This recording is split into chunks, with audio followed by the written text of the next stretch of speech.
If you remember watching John Stockton and Karl Malone dominate the 90s pick and roll, you'll understand what the Indiana Fever are building right now. The Indiana Fever were one game away from the WNBA Finals in 2025. One game. And they did it without Caitlin Clark. She played 13 games total. 13. A left quad strain, then a right groin injury that ended her season in early September. 5 players total went down with season-ending injuries. The Fever used 18 different players and 9 different starting lineups. And they still pushed the Las Vegas Aces, led by back-to-back MVP A'ja Wilson, to a 5th and deciding game in the semifinals. The Fever's 24-20 record was their best since Tamika Catchings led them to the 2015 playoffs. So here's the question everyone in women's basketball is asking right now. Can the Indiana Fever actually build a championship team around Caitlin Clark? I think the answer might surprise you, because the Fever have something that almost no other team in the WNBA has right now. They have 2 top 10 players locked up on rookie contracts. Caitlin Clark is signed through 2027. Aliyah Boston is signed through 2026. Both of them are under 25 years old. While the rest of the league is scrambling because of the CBA chaos and 2 new expansion teams, Toronto Tempo and Portland Fire, are about to raid rosters, the Fever's foundation is secure. But having 2 stars isn't enough to win a championship. The Aces proved that when they beat Indiana. A'ja Wilson is the best player in the world, but she's got Chelsea Gray, Kelsey Plum, Jackie Young, and now Jewel Lloyd around her. So what do the Fever need to get to that level? And can they actually get it? Let's start with what Indiana already has locked down. Clark and Boston are the obvious foundation. Stephanie White, their coach, compared them to John Stockton and Karl Malone back in November. 2 Hall of Famers who ran the pick and roll together for nearly 2 decades in Utah. That's the standard White is setting. And here's why that comparison actually makes sense. During the 2025 season, every single one of Clark's analytics improved when Boston was on the floor with her. Her effective field goal percentage went up. Her true shooting percentage went up. Her usage was more efficient. They make each other better. Boston is also developing a 3-point shot in Unrivaled right now. She's averaging over 18 points a game in the 3x3 league, grabbing 8 rebounds, and she's among the league leaders in blocks. If that translates to the WNBA, the pick and roll between her and Clark becomes nearly impossible to defend. Do you help on Clark's penetration and leave Boston open for 3? Do you stay home on Boston and let Clark get to the rim? There's no good answer. Michaela Timpson is the 3rd player under contract. She's the 19th pick from the 2025 WNBA draft. Didn't get many minutes as a rookie, but the coaches love her defensive potential. She's a project, but she's cheap and under team control through 2027. Then there's Kelsey Mitchell.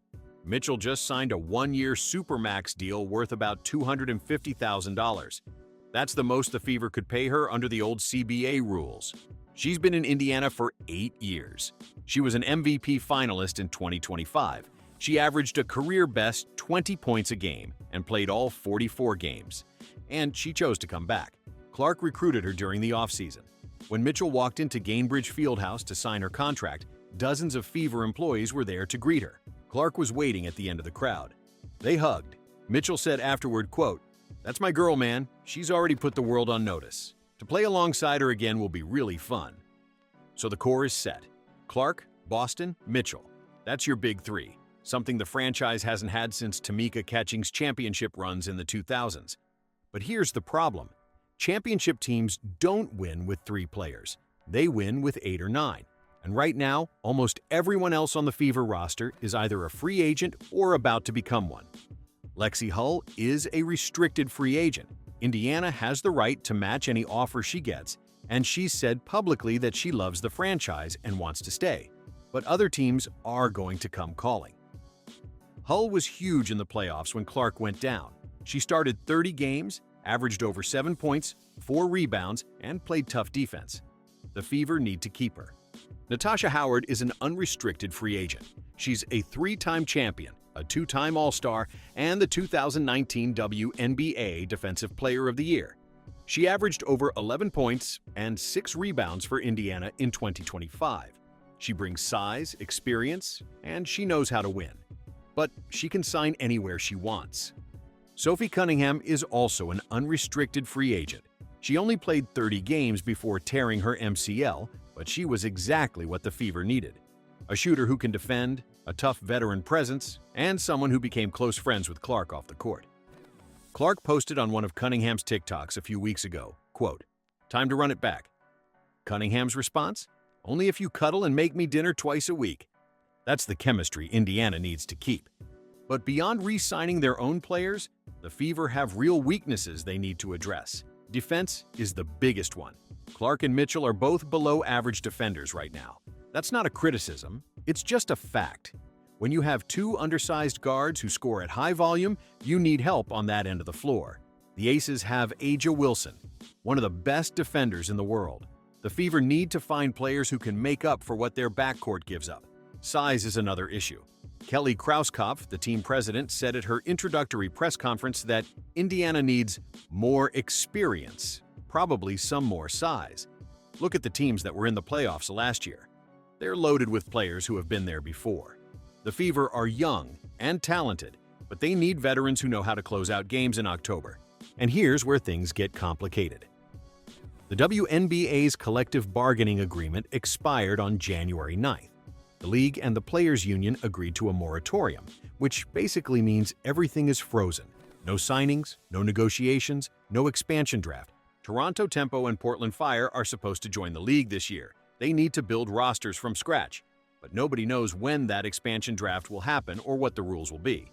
For the Fever, this is actually good news. They have Clark, Boston, and Timpson locked up. They have restricted rights on Hull. They can protect their core.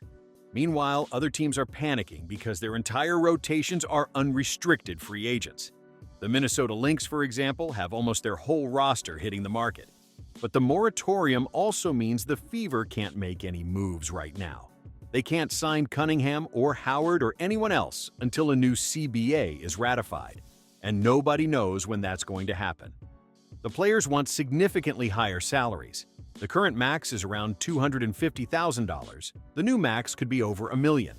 That changes everything about how teams build rosters. If the Fever have to compete for free agents at those prices, it's going to be a lot harder to put quality depth around their stars. Right now, Clark and Boston are bargains. They're making rookie-scale money. But once the new CBA kicks in, everyone's going to cost more. Indiana has to move fast once the moratorium lifts.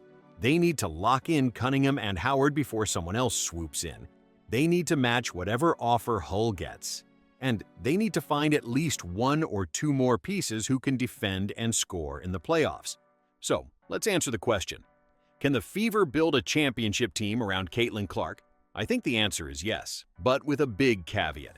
The window is right now. Clark is under contract for 2 more years at rookie-scale money. Boston is under contract for 1 more year at rookie-scale money. That's the advantage Indiana has.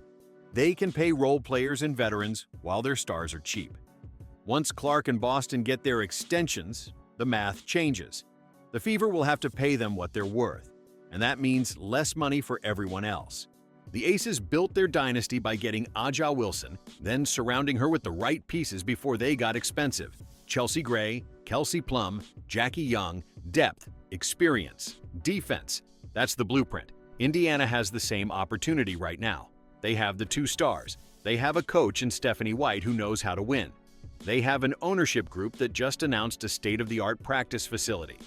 The renderings had Clark, Boston, and Mitchell on the front. And here's the part that should scare every other team in the league.